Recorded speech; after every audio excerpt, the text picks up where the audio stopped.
ഇന്നിപ്പോൾ ഞാൻ എങ്ങോട്ടാണ് പോകുന്നതെന്ന് അറിയുമോ? കേശുവിനെ അംഗൻവാടിയിൽ നിന്ന് വിളിക്കാൻ പോവുകയാണേ. കേശുവിനെ അംഗൻവാടി വിളിക്കാൻ പോകുന്ന വഴി കണ്ടോ? നിറയെ റബ്ബർ മരങ്ങളും കാവും തോടും വയലും ഒക്കെ നിറഞ്ഞൊരു മനോഹരമായ വഴിയാണേ. മിക്ക ദിവസവും കേശു ഇതുവഴി അപ്പൂപ്പൻ്റെ കൂടെ നടന്നു വരാറാണ് പതിവ്. ഇന്ന് പതിവില്ലാതെ ഞാനാണ് കേശുവിനെ വിളിക്കാൻ വന്നത്. ഇപ്പം ഞാൻ ഇന്ന് പതിവില്ലാതെ വന്നതിൻ്റെ ഒരു നാണവും അഭിനയമൊക്കെ ഇപ്പോൾ കണ്ടോണം കേശുവിൻ്റെ കേട്ടോ. കേശുവിന് തന്നെ സ്വന്തമായിട്ടിട്ട പേരെന്തോന്നറിയോ? ശിവ എന്നാണേ. കേശുവിന് പ്രത്യേക ഹെൽമെറ്റൊക്കെ ഉണ്ട് കേട്ടോ. ചിലരുടെയൊക്കെ ധാരണ എന്താണെന്ന് വെച്ചാൽ കുട്ടികൾക്ക് ഹെൽമെറ്റ് വേണ്ടാന്നൊക്കെ ആയിരിക്കും. പക്ഷേ കുട്ടികൾ നമ്മുടെ ആണെന്നൊരു വിചാരം നമുക്ക് വേണം. എനിക്ക് അതാണ് അവരോടൊക്കെ പറയാനുള്ളത്.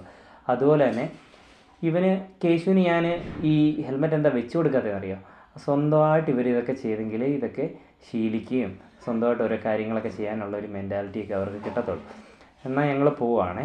കേശുവിൻ്റെ ഈ ചിരി കണ്ടിട്ട് ലൈക്ക് ചെയ്യാതെ പോകരുത് കേട്ടോ.